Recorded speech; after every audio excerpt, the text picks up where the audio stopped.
Boa noite. Oba. Olá, gente, boa noite. Boa noite. Bem, hoje eu cheguei no segundo tempo, né? Quase no segundo tempo. Nós fizemos uma programação diferente para vir para cá. Nós tomamos a decisão de só fazer um lanche na viagem, sem parar o carro. Só que quando a gente vai descer Araras, uma carreta vira e a gente fica mais de uma hora parada na estrada e a gente chega aqui essa hora. Então eu já cheguei, já tomei um café, já guardei minha mariola, porque senão vocês não deixam para mim para o final do culto. Então a minha mariola ela é indispensável pro final, adoro mariola. Então falar, tá aqui a volta do controle remoto. Bem, gente, eu estou muito feliz de estar aqui. A gente já tinha acionado o conselho da igreja e falou: não, vamos conseguir chegar, porque está tudo parado. Nós estamos mais de uma hora parada, mas de repente libera e a gente consegue chegar a tempo. E eu já ia agradecer ao Luiz, que ficou já de prontidão, porque senão eu estaria pregando hoje aqui no meu lugar. Não sei se é bom para vocês ou é ruim, mas a gente está muito feliz. A igreja GPB São José dos Campos está crescendo. Deus tem dado graça para nós. A pandemia está se arrefecendo e as pessoas estão começando aí na nossa igreja. Nós estamos muito felizes mesmo. A nossa banda a gente já tem de música fechada. Olha só, Deus começou com a nossa igreja, Luiz, com músicos. Olha que coisa doida, né? E nós estamos vivendo um tempo muito feliz lá. E não dá para ligar o ar não, porque eu estou com calor. Eu peguei 1 grau em São Paulo essa semana inteira, 3, 4, e agora aqui eu estou sentindo calor. É uma brincadeira só. Mas eu queria conversar com vocês. A segunda parte, falei na semana retrasada, é sempre bom e importante vocês lembrarem que o pastor presbiteriano, ele tem de tempo em tempo um domingo para ficar em casa com a sua família ou visitar uma outra igreja, pregar em outra igreja, assim. Então é isso que eu raramente faço, eu fiz no domingo passado, né? Na verdade eu meio que sou workaholic, não é isso que é o nome? Então, fala, meu velho. Não, tô brincando, cara. Você não sabe, não entende nem mais o que é brincadeira. Mas aliás, você tá gordo, hein? Só foi casar, ficou gordo. Ai, meu Deus do céu. Como é que casamento faz bem, né? Deixa eu falar com a Luísa. Genial, olha só, um culto público. Eu falando que o Axel tá gordo. Não dá nem para olhar para mim, né? Vamos lá, gente. Eu vou falar sobre preguiça. É a segunda parte. Nós falamos na semana retrasada sobre a primeira parte e eu vou falar a segunda parte sobre isso. Mas vamos ler o texto para que eu possa dar uma síntese para vocês e também continuar a partir de hoje. Provérbios capítulo 8. Eu sempre lembro que nós estamos lendo uma literatura sapiencial. Se a gente está lendo uma literatura sapiencial, você não fala sobre um tema versículo por versículo. Você traz e trata do assunto a partir do livro. E nós estamos estudando o livro de Provérbios. Essa série é um estudo sobre o livro de Provérbios. Provérbios capítulo 8. Sou eu, né? Peraí, agora sou eu. Opa, não está funcionando. On, off. É para onde? Fui eu que apertei isso? Então mexe aí você, tá bom, Bruninha? A Bruninha que está aí? De máscara quase não dá para ver. Então vamos lá. Diz assim. Ficou meio torto, né? Que estranho. Mas vamos lá. Por acaso, Provérbios 8, do verso 1 ao verso 4. Acompanhe conosco. porque eu acho que esse é um dos temas mais importantes e que a igreja mais se perde, é a questão do trabalho. E é impressionante como a igreja perde a noção disso. Diz assim, Provérbios 8: por acaso não clama a sabedoria e o entendimento não faz ouvir a sua voz? A sabedoria se coloca no topo dos lugares elevados, junto ao caminho, nas encruzilhadas das veredas, junto aos portões, à entrada da cidade, à entrada dos portões, ela está gritando: é para vocês, homens, que eu clamo, e a minha voz se dirige aos filhos dos homens. Provérbios 10, verso 4 e verso 5. Diz assim: quem trabalha com a mão ociosa fica pobre, mas o que trabalha com a diligência enriquece. Quem ajunta no verão é filho sábio, mas o que dorme no tempo da colheita é filho da vergonha. Provérbios 12, verso 10. O justo cuida dos seus animais, mas o coração dos ímpios é cruel. O que lavra a sua terra terá pão em abundância, mas quem corre atrás das coisas sem valor não tem juízo. Provérbios 15, verso 19. O caminho do preguiçoso é como que cercado de espinhos, mas a vereda dos justos é plana. Provérbio 22, verso 29. Você está vendo alguém que é habilidoso naquilo que ele faz, ele será posto diante de reis, não estará a serviço da plebe. Provérbios 27, verso 18. Quem cuida da figueira comerá do seu fruto, e o que trata bem o seu senhor será honrado. Vamos orar? Pai querido, obrigado por esta noite. Eu quero oferecer a partir do sermão desta noite, Senhor, ao louvor dos meus lábios, Senhor, a minha adoração.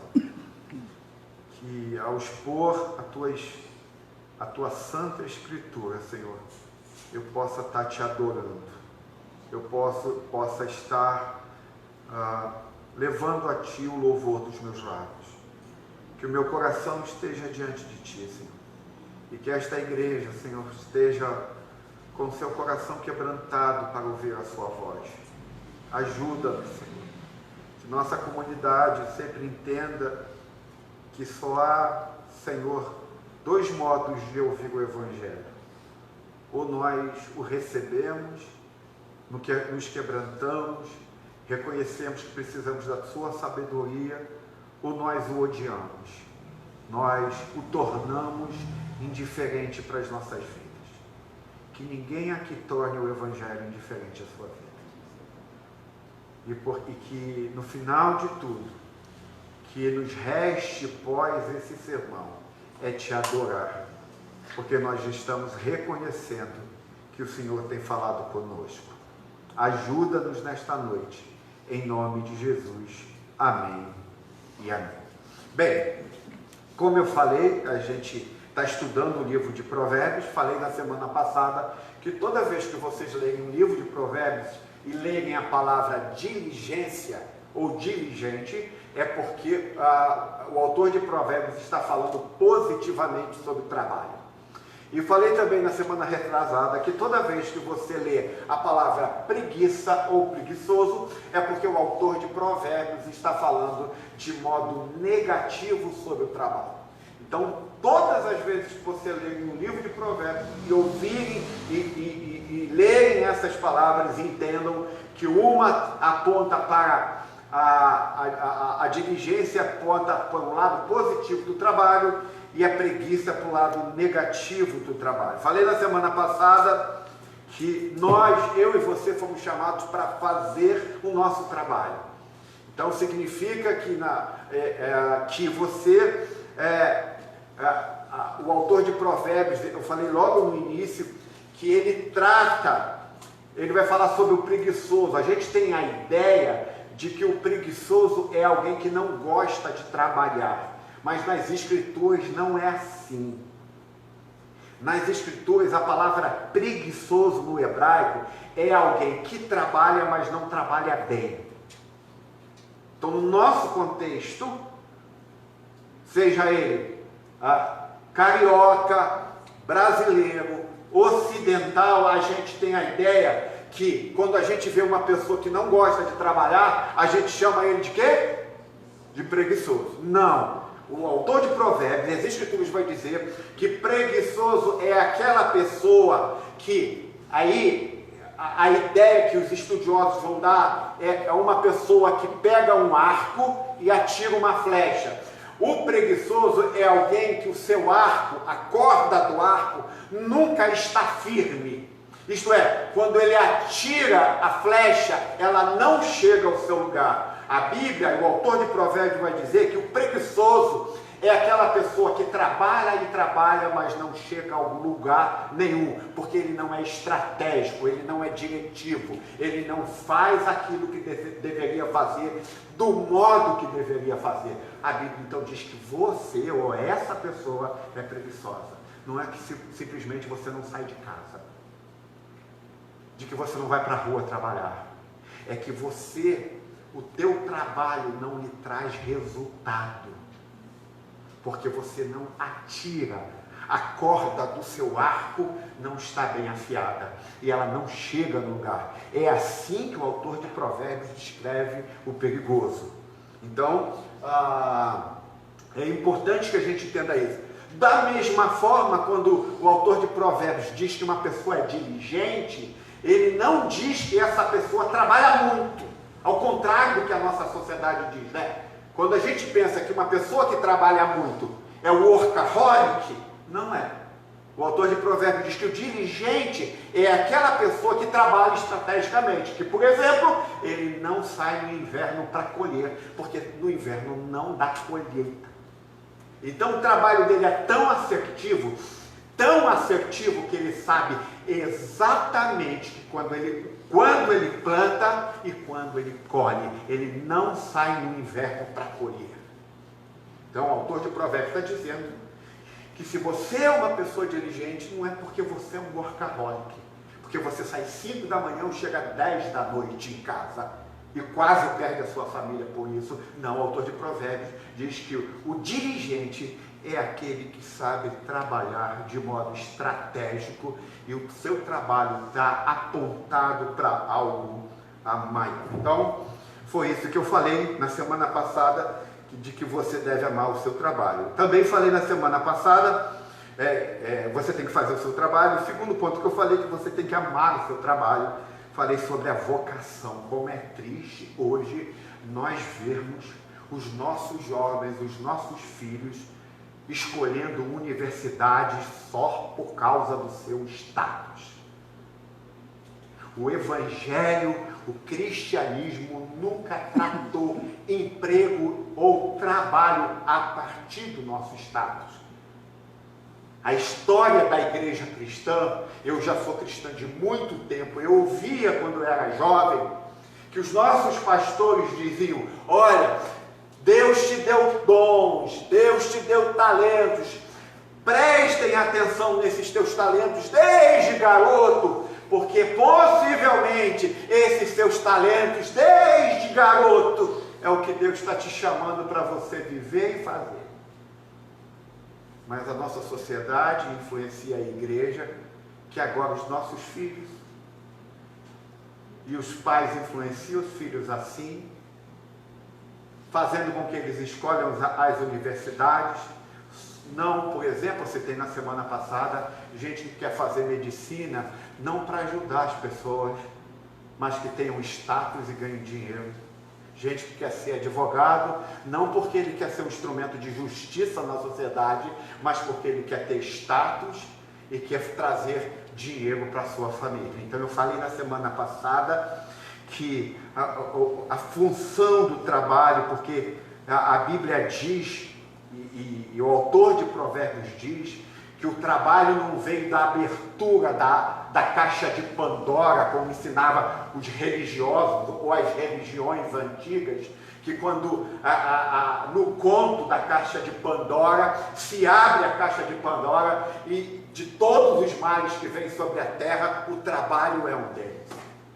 Eu falei na semana passada que o trabalho, ele é pré-caixa de Pandora, é pré-Gênesis capítulo 3, e Deus faz os primeiros homens como jardineiros, e Ele também mostra o seu trabalho quando Ele não os faz pelas obras das suas mãos. Então está dizendo, e nós temos aprendido no trabalho, que não importa que se você seja um pedreiro, você não é melhor e não é pior que um pregador. Se você é um médico ou um advogado, você não é maior que um pregador. Não importa o que você faça, se você limpa as ruas da nossa cidade, ou você limpa a casa de alguém, não há trabalho que não glorifique e não honre a Deus, porque o trabalho foi feito pela obra graciosa de Deus. Então foi isso que eu semana passada falei, e falei sobre o grande desafio que os nossos jovens têm e os pais têm na orientação dos seus filhos, de não orientar trabalho a partir do salário. Falei na semana passada, na retrasada, que muitos, às vezes, nossos filhos escolhem profissões dentro da sua vocação, dentro do seu chamado, que não vão dar dinheiro a ele, infelizmente, mas que é isso que ele deve fazer, porque é isso que Deus o vocacionou para fazer. Quanta gente a gente tem visto que estão trabalhando por causa do dinheiro e não são felizes, porque não estão vivendo o seu chamado e a sua vocação. Eu falei na semana passada a importância do trabalho com relação à nossa vocação. Para hoje, o terceiro ponto de hoje, eu não sei onde eu estou. Volta um pouquinho, Bruninho. Terceiro ponto. Isso aqui, de novo. Aqui. Não funciona. Está errado. Ah, vai passando? Ah, perdão aí, gente. Olha. Aí. O terceiro ponto, então, hoje, é que você tem que redescobrir o seu trabalho. Deixa eu explicar isso, e a gente vai ter que redescobrir uma metanarrativa divina. Eu vou explicar o que significa esse termo. Provérbios capítulo 8, do verso 1 ao 4, nós vamos ler mais uma vez. Olha o que diz o texto. Por acaso não clama a sabedoria, e o entendimento não faz ouvir a sua voz?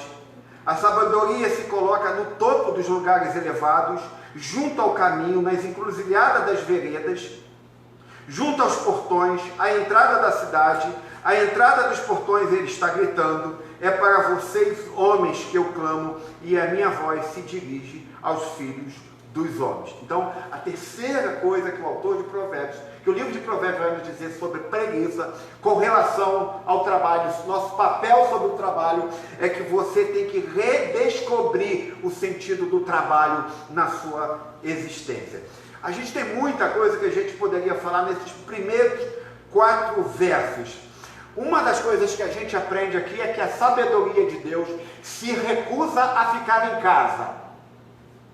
Esse é o primeiro ponto. O livro de Provérbios, esses 4 versos, diz que a sabedoria vai aos espaços públicos gritar em voz alta. Ele diz que clama em voz alta. Eu vou explicar isso já.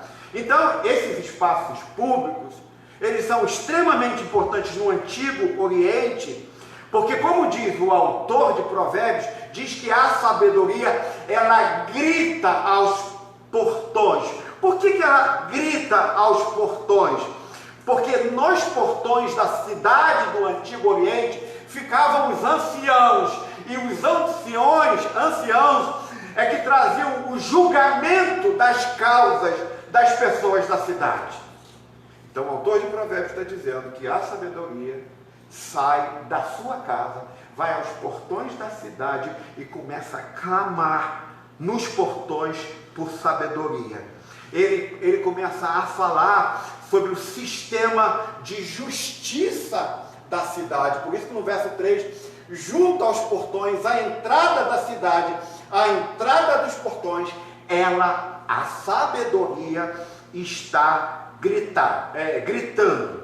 Em seguida, o autor de Provérbios vai dizer: junto ao caminho, nas encruzilhadas das veredas. Que caminhos são esses? Essa é a pergunta que a gente tem que fazer. Onde esses caminhos se encontravam? A gente precisa entender que no Antigo Oriente, as ruas se encontravam como a gente vai em Alcântara, por exemplo. Tudo se encontra. É um lugar de maior comércio da nossa cidade. Ali estão, ali é onde vive a grande maioria das pessoas de negócios de São Gonçalo. Ali é a esfera comercial. Mas o autor de Provérbios não para, ele diz assim, no topo, essa palavra no topo, no alto, é muito importante que a gente entenda. No Antigo Oriente não havia arranha-céus. Não havia, por exemplo, templos grandes, como os maiores arranha-céus. Então, naquela época, quando as pessoas iam a Jerusalém, para onde eles iam? Eles apontavam para Sião, que era o lugar de maior expressão, onde se falava e se expunha as Escrituras e aonde todo mundo ia ouvir as Escrituras. Então, no Antigo Oriente, os lugares altos, Sião é o lugar que era escolhido para a exposição das Escrituras. Isto é, dentro das cidades, Sião era o lugar onde as pessoas iam. Agora, nós estamos no Rio de Janeiro. Antigamente, as igrejas, principalmente as católicas, eram aquelas que tinham os maiores prédios. Por causa ela sempre ficava numa subida e ela ficava sempre numa elevação e elas faziam as suas torres. Então ela era normalmente vista, mas hoje no Rio de Janeiro, as coisas mais altas não são mais as igrejas. São os quê? Os edifícios, onde ali estão os escritórios. São os lugares onde as pessoas lucram. Se existe um lugar que eu acho fantástico de ir, é o centro da cidade do Rio de Janeiro. Eu adoro ir na Colombo. Comer uma empada de camarão que tem lá, que é genial. Então, hoje o que nós temos, quando a gente olha os arranha-céus, ali está o mundo dos negócios. Os edifícios hoje representam o mundo dos negócios. É nesses edifícios que começa a existir uma metanarrativa sobre os nossos trabalhos. Como devemos trabalhar e como nós devemos produzir. Não é mais a igreja. Não é a igreja mais que dita como nós vamos trabalhar. Hoje, a realização individual e a liberdade superam, por causa dos arranha-céus, por causa dos negócios, superam a nossa vida em família, os nossos compromissos, a nossa tradição e superam também a autoridade divina. Hoje, quem governa o nosso país são os edifícios, onde os lucros e os negócios estão acima de tudo. E a igreja é fundada nisso. Mas vamos lá. Nós vivemos num mundo onde a satisfação individual e a liberdade superam tudo. Como resultado disso, nós, como cristãos, recebemos isso dentro do nosso coração. E o resultado disso para nós é que a partir de agora, na nossa família, na criação dos nossos filhos, e o que pensamos do nosso trabalho é o resultado que importa. É o lucro. Nós tivemos essa discussão na pandemia. O que importa é o quê? Se nós temos os arranha-céus que ditam como nós vamos viver, então eu e você começamos a pensar que o que importa no nosso trabalho é quanto nós vamos ganhar. O resultado é que importa para nós, o lucro, o resultado final, a nossa realização individual, a minha realização individual vai superar qualquer perspectiva de vida, inclusive da minha família, inclusive da comunidade, da igreja local. Então, por causa do meu trabalho, eu não venho à igreja, eu não venho à minha comunidade. Por causa do meu trabalho, eu não obedeço às Escrituras. Por quê? Porque elas já ditaram o que eu devo fazer. Porque o resultado final e o lucro final é o que mais importa. Mas a narrativa mestra de Deus não é dos edifícios que estão na nossa cidade, nem no nosso país. A metanarrativa de Deus não é assim.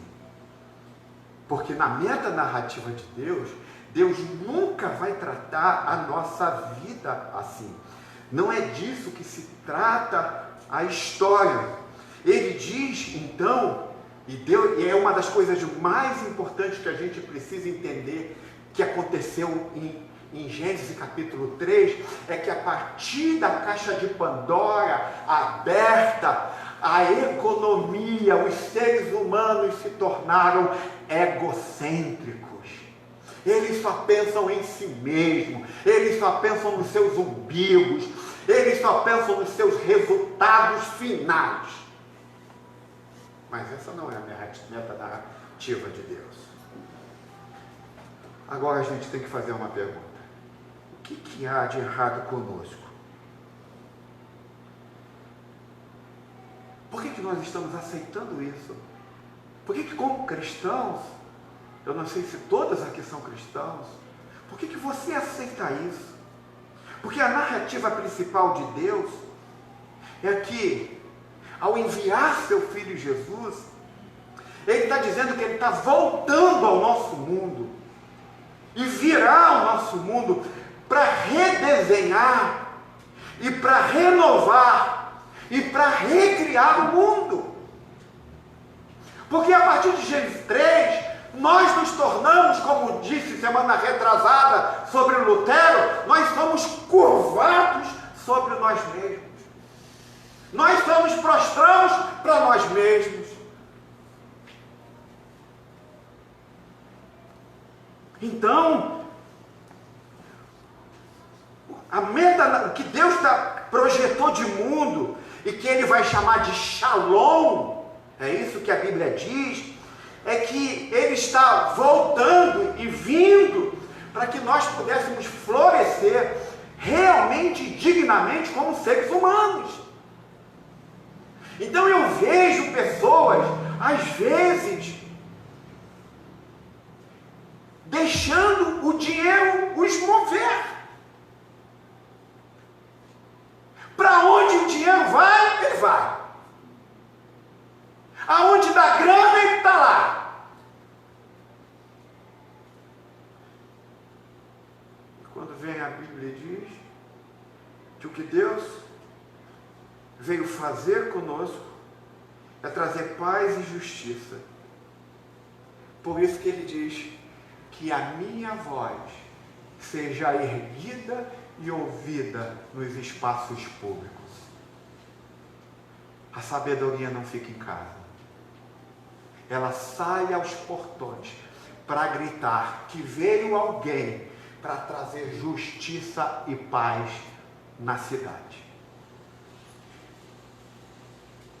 O que a sociedade está tentando fazer? A sociedade simplesmente aceitou o que os nossos edifícios, os nossos arranha-céus começaram a ditar para nós. Nós começamos a aceitar tudo isso. E é isso que está acontecendo agora. Então, por exemplo, encaixa teu trabalho na metanarrativa da nossa sociedade. Para o teu trabalho, para a tua empresa, ele não está nem aí se você vai perder a sua família. Porque o que importa para ele é o resultado final. O que importa para ele é o lucro. Encaixa o seu trabalho na metanarrativa dessa sociedade. Você é apenas um número, uma matrícula. Nada mais que isso. É que a nossa sociedade, a gente começou a aceitar isso. Eis em Deus falando para a gente: gente, os cristãos precisam voltar aos espaços públicos e gritarem por sabedoria, paz e justiça. Então Deus não diz, Deus diz para nós, a partir do livro de Provérbios, que você não é uma pessoa que deve guardar a sabedoria dele na parte privada da sua vida.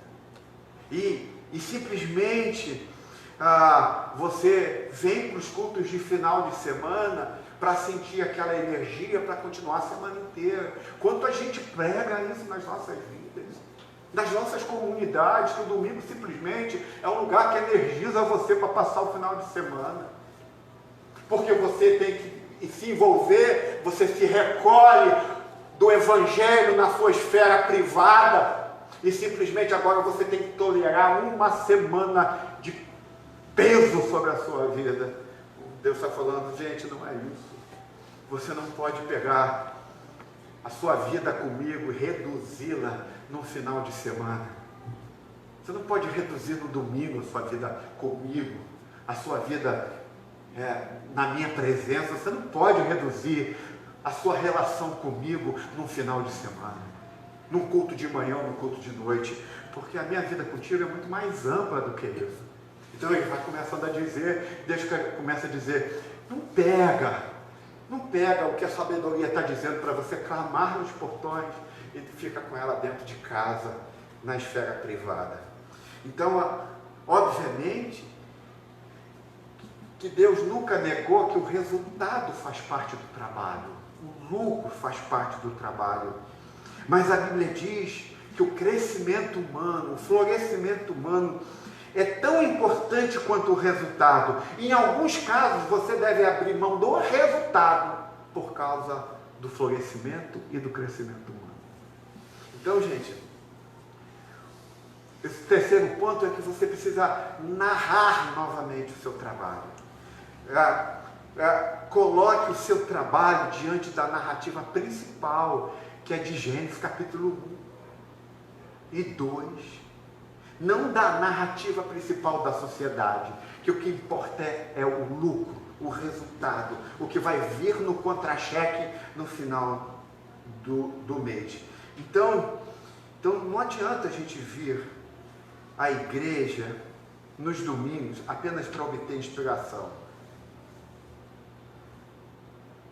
Mas você precisa vir na igreja e continuar na segunda, terça, quarta e quinta, vivendo diante de Deus no seu trabalho.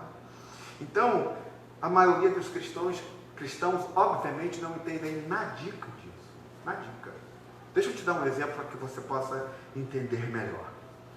Então, por exemplo, imagine que você fosse um dono de uma concessionária de automóveis.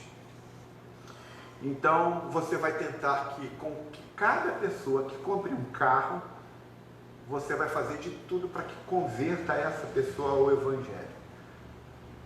Nunca foi isso que a Bíblia diz sobre trabalho. Por quê? Porque a obra do Espírito Santo, embora a obra principal do Espírito Santo seja salvar o ser humano, em Gênesis capítulo 1, a função do Espírito Santo, em Salmos capítulo 103, diz que a obra do Espírito Santo, além de salvar o ser humano, é renovar a criação, é restaurar a criação. Diz em Gênesis capítulo 1 que o Espírito Santo se movia sobre a face das águas. Então a obra do Espírito Santo também é trazer renovo. Salmo 103 diz que a obra do Espírito Santo é recriar, trazer vida à criação. Então, às vezes, muitos cristãos acham que o seu trabalho, para dizer que seu trabalho pertence a Deus, ele faz com que cada pessoa que vá lá, por exemplo, comprar um carro, se torne um cristão. Não é nada disso que a Bíblia está dizendo. Não tem nada a ver com isso. Por quê?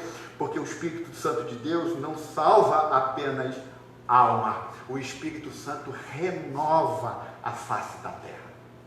Então é isso que a gente precisa entender. Então, renovar o seu trabalho a partir da obra do Evangelho é você trabalhar pela paz, pela justiça, equilibrar o resultado com tratar bem dos seres humanos, tratar bem funcionários, tratar bem colegas de trabalho, tratar bem pessoas que estão abaixo de você, porque é isso que o trabalho significa para a obra do Evangelho.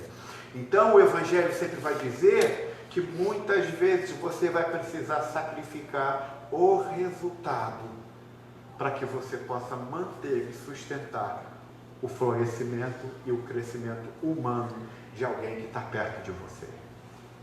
Então, gente, talvez talvez venha dizer, pastor, é muito interessante isso que você está falando, mas eu quero dar um exemplo real, porque a gente está vivendo num mundo tão ideológico, tão louco, de tanta ideologia, que a gente acha que aquilo que a gente está falando aqui não faz sentido mais. Que simplesmente eu estou sendo um idealista quando estou pregando aqui. Mas eu quero te mostrar um exemplo na história que talvez faça sentido para você. A gente vai precisar resolver isso de maneira onde eu vou dar esse exemplo. Eu vou dar um exemplo para vocês que aconteceu há mais de 100 anos. Há mais de 100 anos. Mas quando nós temos cristãos comprometidos com o Evangelho, não com a direita e nem com a esquerda, mas comprometidos com o Evangelho, porque hoje em dia a vibe é a seguinte, da direita de Deus e da esquerda do capeta. Isso é uma tolice. Literalmente uma tolice. Tanto conservadores como esquerdistas precisam do Evangelho. Todos os dois.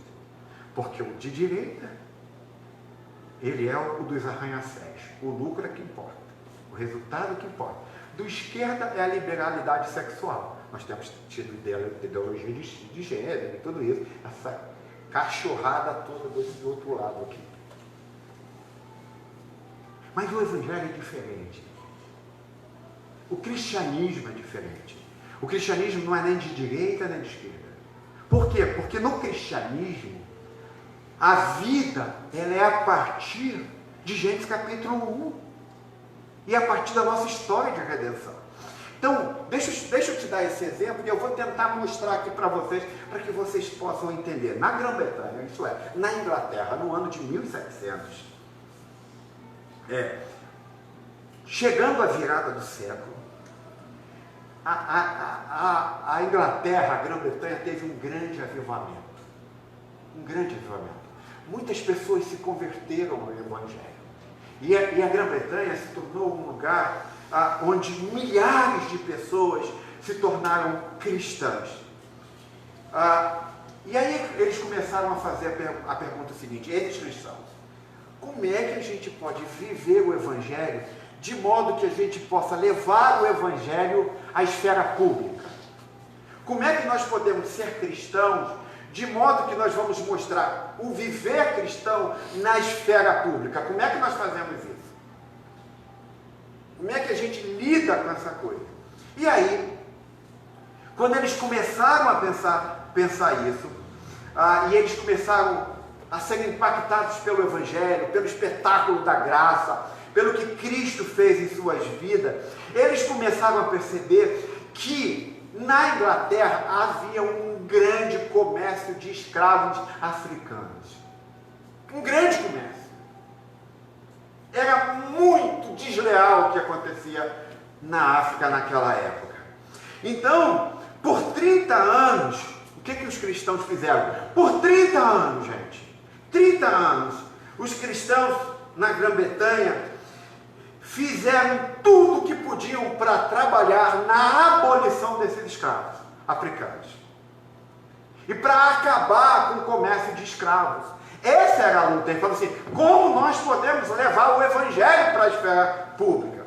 Num certo momento dessa história, os cristãos fizeram uma petição, ou o tipo que o governo faz, né? Vamos ver o povo, o que eles acham disso. Eles fizeram uma petição e conseguiram que metade dos ingleses votantes na Inglaterra assinasse a petição sobre a abolição de escravos. Olha que coisa fantástica. Mas as elites, os ricos, os donos das empresas, fizeram o quê? Vocês estão loucos? Vocês querem acabar com a gente? Então, eles disseram, esse é o discurso das elites e da galera rica, dos empresários. Será um desastre econômico. Já ouviram isso? Será um desastre econômico. É assim que os nossos empresários falam. Isso vai ser um desastre econômico enorme. Por quê? Porque os escravos é que cuidavam da colheita das uvas. É eles que faziam todo o comércio que gerava dinheiro para os empresários daquela época. E isso era um negócio impensável. Metade da população aprova isso. E aí, olha o que acontece. Quando metade da população da Grã-Bretanha assina, e os empresários dizendo isso vai acabar com a economia, a Inglaterra vai ser destruída economicamente. Olha como os cristãos são diferentes pelo Evangelho. Aí vem um historiador inglês, e ele, no seu livro de história, ele vai dizer, não cristão, tá bom? Não cristão, o que aconteceu naquela época. Olha como é diferente como os cristãos abordam a questão do trabalho. Olha o que ele diz. Eu fiz por parte para que vocês entendam. Está dando para ler aí atrás? Se não der, preste atenção, olha o que ele diz. Os fazendeiros nas colônias avisaram que a emancipação custaria aos investidores, os fazendeiros são os ricos, tá? Os empresários. Os fazendeiros nas colônias avisaram que a emancipação custaria aos investidores na Grã-Bretanha perdas catastróficas e apontou que todos na Grã-Bretanha pagariam, porque o preço do açúcar e de muitos outros alimentos subiriam muito se ele tivesse que ser produzido pelo trabalho livre. Já ouviram isso? Esses apelos tiveram peso na Câmara dos Lordes. Ele é o grito, vocês vão destruir a economia, porque são os nossos escravos que produzem açúcar. Se nós tirarmos deles, se vocês tirarem a escravidão dele e eu tiver que pagar ele como um trabalhador normal, vai acabar com a economia. Essa é a aposta dos fazendeiros, dos empresários. Mas olha o que ele continuou dizendo o historiador. Naqueles dias, os lordes não eram uma figura de proa. Entenderam o termo? Figura de proa. Está aqui, Vinícius deve saber disso, é aquele desenhozinho que você posta na frente do barco. Alguns põem uma caveira, um desenho, qualquer coisa desse tipo. Então eles dizem, naqueles dias os lordes não eram uma figura de proa, e a classe endinheirada tinha a perder ainda mais poderosamente do que todos os outros, e seu acordo era necessário para toda legislação. Para obter esse acordo, os abolicionistas na Câmara dos Comuns aceitaram disposições do ato de emancipação de modo... Olha o que fez a Câmara dos Lordes. Olha como que o Evangelho transforma. Para obter esse acordo, os abolicionistas, os cristãos, na Câmara dos Comuns, aceitaram disposições do ato de emancipação de modo a compensar os fazendeiros por todas as suas perdas com uma soma enorme, diretamente do Tesouro Britânico, igual a metade do orçamento anual britânico. O ato de abolição foi aprovado em 1833 estabelecendo em 1º de agosto de 1834 a escravidão cessaria em todas as colônias britânicas. Olha aqui o florescimento humano sendo colocado no lugar do resultado. O governo britânico, por causa dos cristãos, resolveram assimilar toda a dívida que ficaria sobre os empresários, dar aos empresários, mas em prol dos escravos, para que acabasse a escravidão, eles pagariam praticamente metade do PIB britânico. Olha só, mas vamos continuar, só para terminar essa parte. O custo direto para os cidadãos britânicos individuais era substancial, tanto em termos de impostos para subornar os proprietários das plantações, quanto para continuar o apoio fiscal às operações navais contra navios negreiros e um custo de vida muito, muito mais alto. O preço do açúcar e de outros alimentos aumentou bastante, conforme previsto. De fato, os custos da emancipação foram tão altos que o historiador Simon Drescher chamou a abolição britânica da escravidão de economicídio voluntário. Que eles estavam dispostos a destruir sua economia por quase 1 ou 2 gerações para se livrar do comércio de escravos. Os seres humanos tendo mais valor do que o dinheiro. Mas não para aí. Olha o que ele diz. Os estudiosos têm tentado desesperadamente descobrir por que os abolicionistas britânicos estavam realmente tão dispostos a sacrificar tanto lucro para acabar com a escravidão. O historiador Howard Temperley diz que a história da abolição britânica é tão intrigante porque todos os historiadores acreditam que todo comportamento político é egoísta. E aí ele não para. Agora uma observação do próprio Temperley, ele vai dizer, acho que não passou. Peraí. Acho que eu repeti, né, gente? Ah, não, está aqui. O movimento anti-escravidão britânico continuou a intrigar os historiadores, principalmente por causa da aparente falta de interesse próprio por parte dos seus principais apoiadores.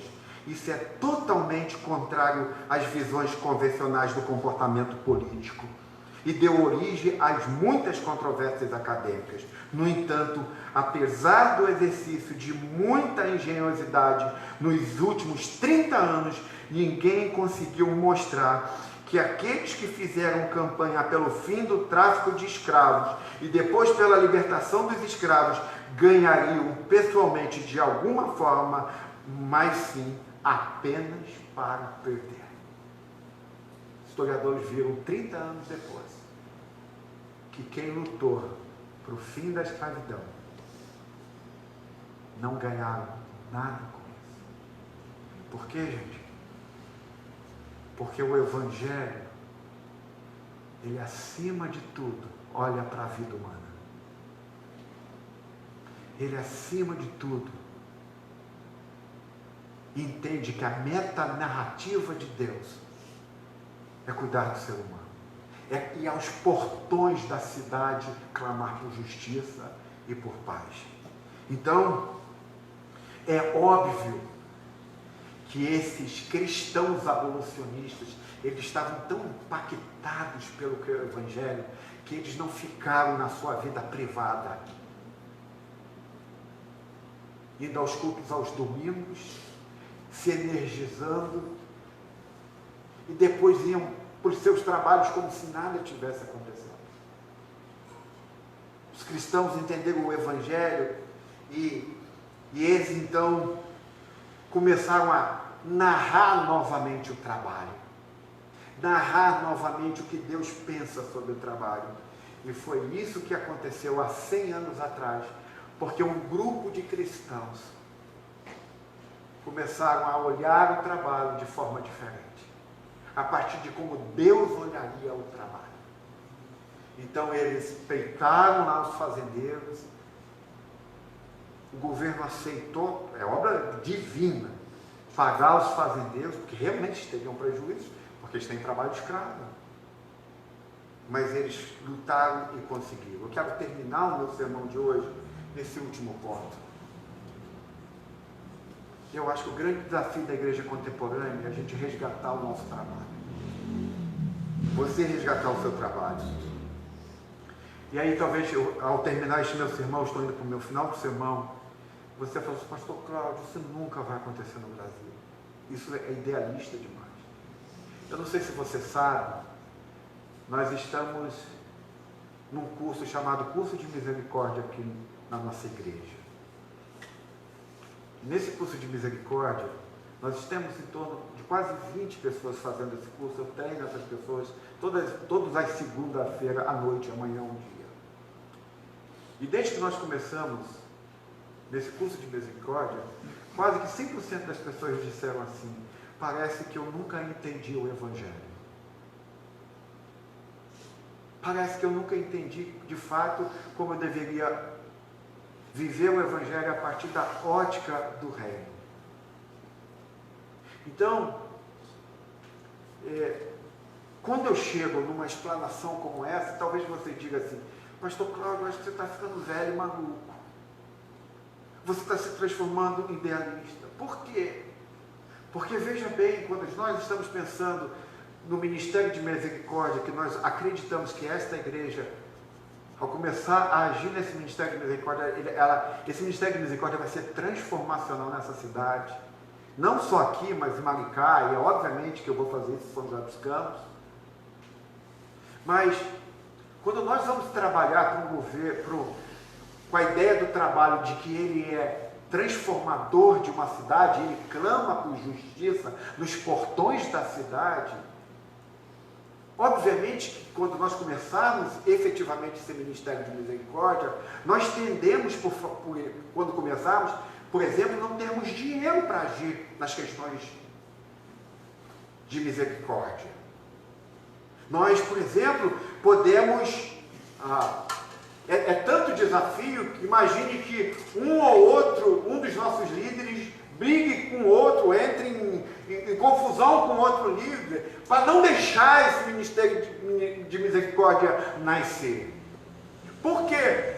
Porque o Ministério de Misericórdia, à luz das Escrituras, é extremamente transformador. Então, por que às vezes, aquilo que eu acabei de falar, vocês acham que pode ser idealista? Por quê? Porque nós achamos, olha, o pastor Cláudio ficou velho, agora tem uma compreensão melhor do que é o trabalho, do que é isso ou aquilo, e agora está fazendo isso. É meio que um sonho de verão. E a gente começa a tratar as ações que mudam uma cidade, e aí, de fato, o Ministério de Misericórdia pode se transformar num ideal. Por quê? Quando é que nós nos tornamos idealistas? Nós nos tornamos idealistas quando aquilo que nós sonhamos, nós não conseguimos fazer. Então nós nos transformamos no idealista. O idealista é todo aquele que sempre pensou em transformar uma cidade, transformar um bairro, transformar um lugar, e ele viu que lutou contra muita coisa e não deu certo. E aí ele se transforma no idealista, porque ele fica mais velho, ele tentou e não conseguiu. Por isso que nós precisamos resgatar o nosso trabalho. Porque se você não resgata o seu entendimento de trabalho, você se transforma no idealista. E o segundo ponto é porque nós não temos paz interna. Estudos seculares vão dizer, gente, que a maioria das pessoas que trabalham, elas não trabalham só porque precisam se sustentar. Não é apenas pelo dinheiro, não é apenas pelo crescimento da sua vida profissional, não é pelo amor ao trabalho, não é pelo trabalho. A maioria das pessoas que trabalham, é para que elas possam se sentir bem consigo mesmo, e nada mais que isso. Então, o que nós podemos fazer com isso? Provérbios 15:19 vai dizer: o caminho do preguiçoso é como que cercado de espinhos, mas a vereda dos justos é plana. Parece simples, isso aqui que o autor de Provérbios está dizendo. Se eu for preguiçoso, minha vida vai mal. Mas se eu for inteligente, minha vida vai bem. Se eu for diligente, a minha vida vai bem. Perdão, não inteligente. Só que o autor de Provérbios não usa a palavra diligente aqui. Lembra? O caminho do preguiçoso é como que cercado de espinhos. Mas a vereda dos justos é plana. Ele não usa a palavra diligente aqui. Ele usa a palavra, qual é a palavra que ele usa aqui? Justos. Não é diligente. O caminho do preguiçoso é como cercado de espinhos. De acordo com a estrutura de Provérbios, ele teria que usar a palavra aqui diligente.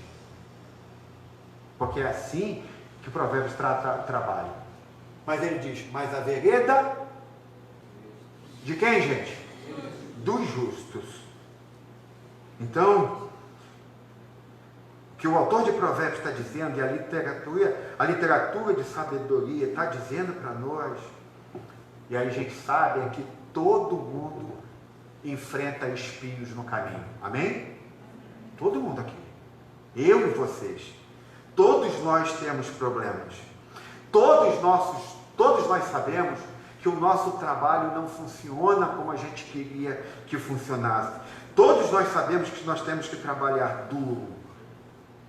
Mas olha o que diz o salmista no Salmo 130, verso 3. Se tu, Senhor, observares iniquidade, quem, Senhor, poderá escapar? A resposta à pergunta do salmista é ninguém. Lembra que o provérbio está falando não de diligente, mas está falando de justos. E aí você faz a conexão, e na conexão você vai para o 130, verso 4. A pergunta é, se é os justos que Deus vai abençoar, que vai ter caminhos planos, se tu, Senhor, observares iniquidades, quem, Senhor, poderá escapar? Quem, gente? A resposta é ninguém. Quem é puro o suficiente para ter uma vida assim como diz Provérbios, que a gente acabou de ler? Então, o que nós precisamos entender é que a Bíblia diz que por causa do pecado, maldita é a terra. Gênesis capítulo 3. O episódio da queda. Maldita é a terra por sua causa. Dolorosa a labuta você terá. Você só produzirá espinhos e abrolhos. Então, o que o autor de Provérbios está dizendo é que por que nós nunca vamos alcançar aquilo que a gente almeja? Por que nunca somos talentosos o suficiente para conseguir o que queremos fazer? Por que o mundo nunca parece funcionar? Simples, como a gente leu em Provérbios, por causa dos espinhos. Por causa dos espinhos, nunca as coisas vão se tornar como a gente deseja que elas se tornem. O mundo está, como a gente diz, em desordem, em caos. Mas, em Gálatas capítulo 3, diz que Jesus Cristo veio para ser a maldição em nosso lugar. Por causa de Gênesis 3, é dito para nós, maldita é a terra por vossa causa. Vocês produzirão brotos esqueci o outro termo, espinhos e abrolhos. Então, maldita é a terra por vossa causa. Mas em Gálatas 3 diz que Jesus Cristo veio para ser maldição em nosso lugar. Isto é, todo o espinho, todos os abrolhos estarão sobre os ombros de Cristo. Por isso que provavelmente quando nós temos Jesus indo para a cruz do Calvário, o que eles colocaram sobre a cabeça de Jesus Cristo? Uma coroa de espinhos em seu crânio. E diz as Escrituras que a maldição que era para estar sobre nós recai sobre os ombros de Jesus. Então, na noite que ele morre, eles cravam os espinhos na cabeça dele. A maldição vai sobre a sua vida. E ele morre a partir do seu trabalho sacrificial. Então, quando Jesus Cristo, que se torna a maldição em nosso lugar, quando ele é esmagado na cruz do Calvário por causa de nós, quando o trabalho dele está sendo feito no Calvário, esse é o trabalho de Jesus, vir e dar a sua vida por nós, é um trabalho que ele jamais abriu mão. Ele veio para morrer na cruz do Calvário por mim e por você, por causa de mim e de vocês. Ele foi amaldiçoado, ele foi cravado, como diz as Escrituras, ele foi pisoteado, como diz as Escrituras. A Bíblia diz que Deus o faz pecar. Aquele que não conhece pecado é feito pecado por nós.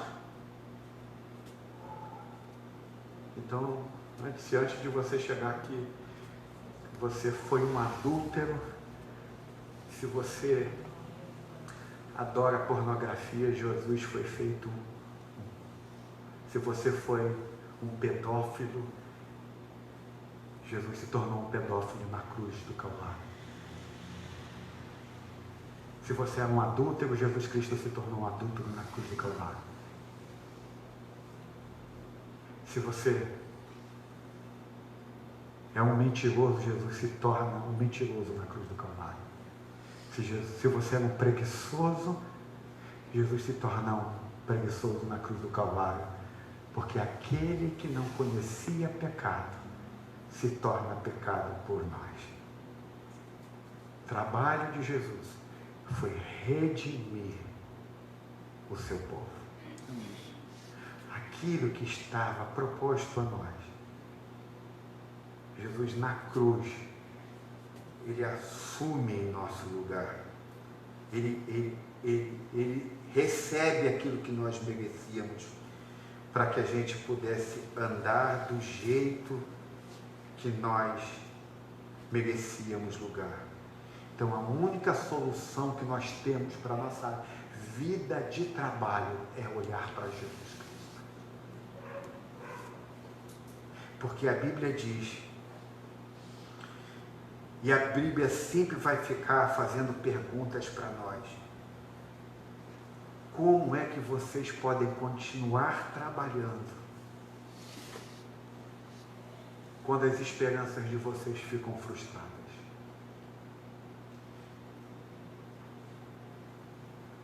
A Bíblia diz que vocês podem continuar trabalhando quando tudo estiver dando errado no seu trabalho, quando as coisas não estão caminhando bem, porque na cruz do Calvário, na ressurreição de Jesus Cristo, significa também que um dia onde tudo que há de triste deixará de existir.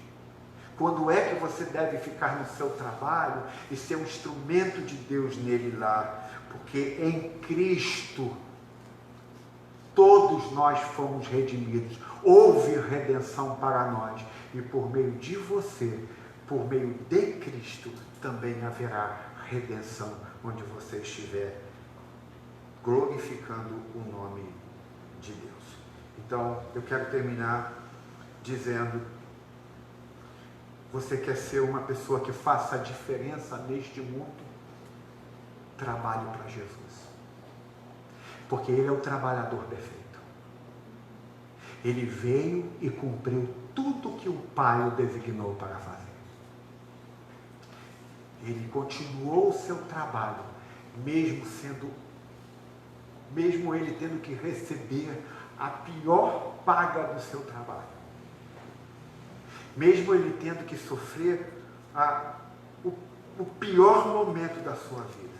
Então, se você quer entender o que significa trabalho, trabalhe para Jesus.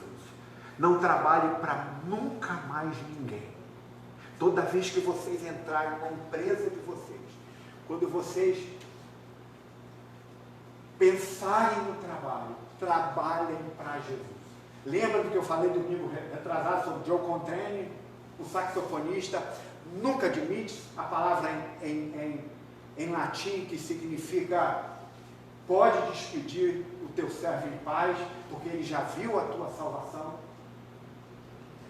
Joe Contrane, quando desce do palco, ele tem uma experiência tão profunda com Deus, que ele diz, eu cheguei lá. E ele diz, nunca admite, porque agora teu servo viu a sua salvação. Quer ser o melhor trabalhador da sua empresa, quer lutar por justiça e paz na nossa sociedade, trabalhe para Jesus. Trabalhe para Ele. Diga, nunca admite. Não trabalhe para mais ninguém. Não olhe para o seu contra-chefe.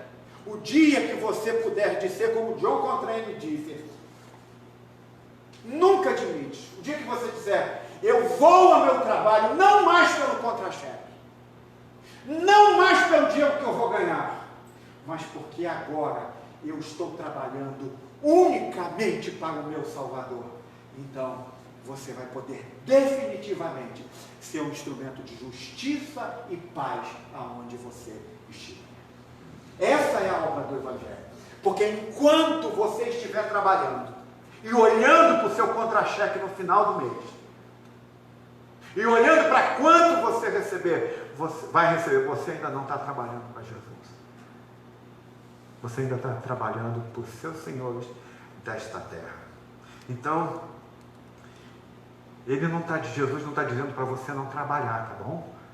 Ele está dizendo, trabalhe para mim, porque eu sou o único gerente, chefe, CEO, que não vai te esmagar quando você estiver trabalhando para mim. Eu sou o único, de agora em diante, que o que eu fiz por você na cruz do Calvário vai te tornar uma pessoa melhor, uma pessoa redimida e uma pessoa transformada. Portanto, trabalhe para mim, porque se você trabalhar para mim, finalmente você será liberto. É idealista? Isso não. É o Evangelho. É o Evangelho. Eu me recordo quando eu assumi ser pastor desta igreja, há 20 e poucos anos atrás. Trabalhava na minha empresa, tinha um bom salário. Mas aí Deus me chamou para trabalhar para Ele. E quem decide trabalhar para o Senhor, não mais olha para aquilo que ganha. Porque você é dele e vive para a glória dele. Por isso que eu nunca me incomodei em receber cesta básica dos meus irmãos. 1, 2 anos recebendo isso, porque eu sabia que esse era o meu chamado. Era aquilo que Deus estava me chamando. Eu quero orar para que vocês olhem o trabalho como trabalhando para Jesus. Eu vejo o Mário que está aqui hoje, Mário vai ser um dos professores aqui para cursos, para dar cursos para pessoas que queiram aprender uma nova profissão. Mário já falou com isso com a gente, né, Mário? No nosso Ministério de Misericórdia. Mário faz o melhor pastel junto com a Lucéia e bolinho de aipim. Só que ele não traz para mim, isso é um pecador. E o Mário vai no Ministério de Misericórdia, num momento de tanta gente sem capacitação profissional, vai poder nos ajudar a ajudar pessoas a poder trabalhar. Isso é Evangelho. O Evangelho está preocupado, acima de tudo, em glorificar o nome do Senhor. Então, Mário, que está sendo treinado no nosso curso de Ministério de Misericórdia, já falando semana passada com a gente, olha, nós vamos ensinar as pessoas a fazer um bom bolinho de aipim, para que eles possam viver. Eu acredito que Deus vai fazer grandes coisas da nossa vida, porque esses irmãos do Ministério de Misericórdia estão aprendendo uma coisa, que eles estão trabalhando e trabalham para Jesus, e Jesus é o seu único Senhor. Amém? Amém. Vamos orar? 15 para as 8. Que maravilha estar com vocês. Feche seus olhos. Ah, Pai querido. Muito obrigado por esta noite, Senhor. Obrigado porque, por causa da obra de Jesus Cristo na cruz do Calvário, nós podemos começar a redimir o nosso trabalho.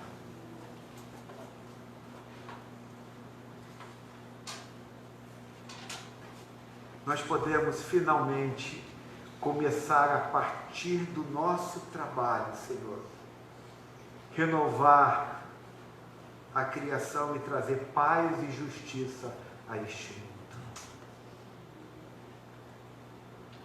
Senhor, quero te pedir nesta noite,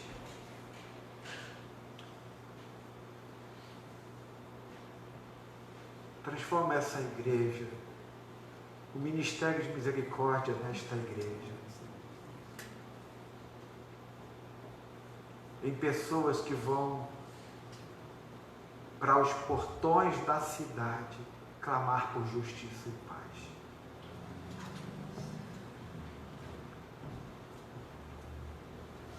Eu quero te pedir, Senhor, que leve esta igreja a uma maturidade tão incrível, que eles possam dizer, como John Coltrane me disse, no final de tocar a sua música chamada Amor Supremo: Nunc dimittis, pode despedir teu servo, porque ele já viu a tua salvação. Que os irmãos desta igreja trabalhem para Jesus. Livre-nos, Senhor, do contra-cheque do final do mês.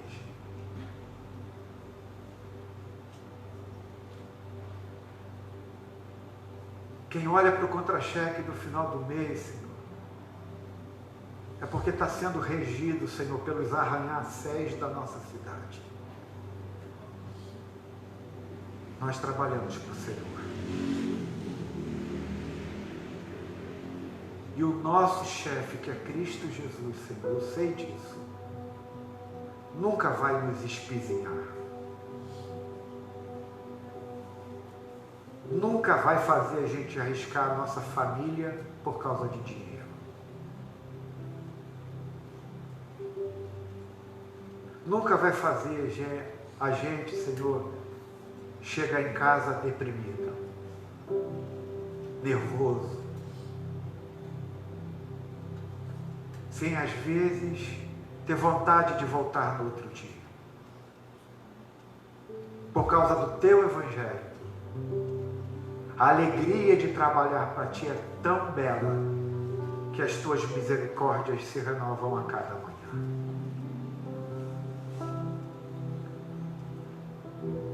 Eu sei que nós somos pequenos, Senhor, de uma igreja pequena, mas levantem aqui homens e mulheres que trabalhem para Ti, que eles possam viver um dia no seu trabalho, que glorifiquem tanto o Teu nome, que quando eles chegarem quando eles baterem o seu cartão ou colocarem a sua digital na saída dos seus empregos, eles possam dizer: nunc dimittis. Pode despedir teu servo em paz, porque eu não estou trabalhando mais para esta empresa, nem para o contra-cheque no final do ano, no final do mês. Eu trabalho para ti, meu Redentor. Como essa empresa ganhará com esse funcionário? Como ela será abençoada com esse funcionário? Senhor, muito obrigado por esta noite. Obrigado porque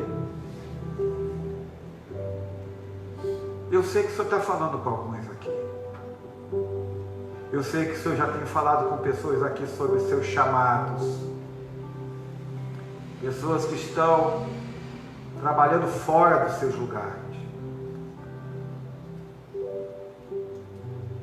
E o Senhor talvez esteja dizendo nesta manhã para alguns: trabalhe para mim. Trabalhe para mim.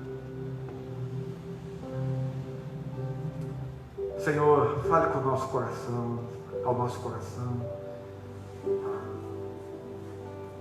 Faça com que todos nós trabalhemos naquilo que o Senhor sempre planejou, como diz Efésios capítulo 3, capítulo 2,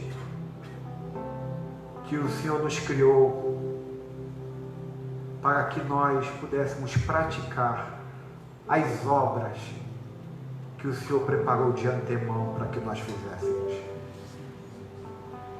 Todos nós nascemos com uma vocação, com um chamado, Senhor. Muda a nossa narrativa do trabalho. Que a gente possa redescobrir o que diz Efésios. Que a gente possa perguntar: Senhor, o que o Senhor preparou para mim antes de eu nascer? Que obras foram essas?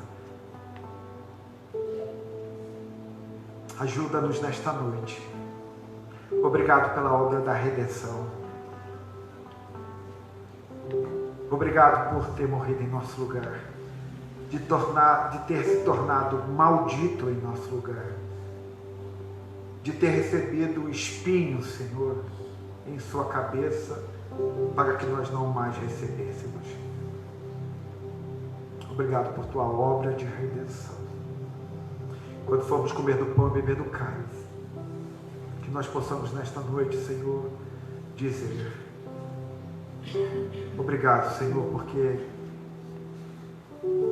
foi dado um trabalho ao seu filho e ele completou o seu trabalho. Ele viveu a sua vocação e a sua vocação foi a de ser o meu Redentor e ele cumpriu. Muito obrigado. Senhor, que resposta a esse sermão de hoje nós possamos te adorar. Adorar com os nossos lábios, adorar com o nosso coração e dizer: Senhor, Tu és o meu Redentor. Muito obrigado, Senhor. Eu te agradeço por tudo isso, em nome do Pai, do Filho e do Espírito Santo. Amém e amém. Nós vamos cear nesse momento.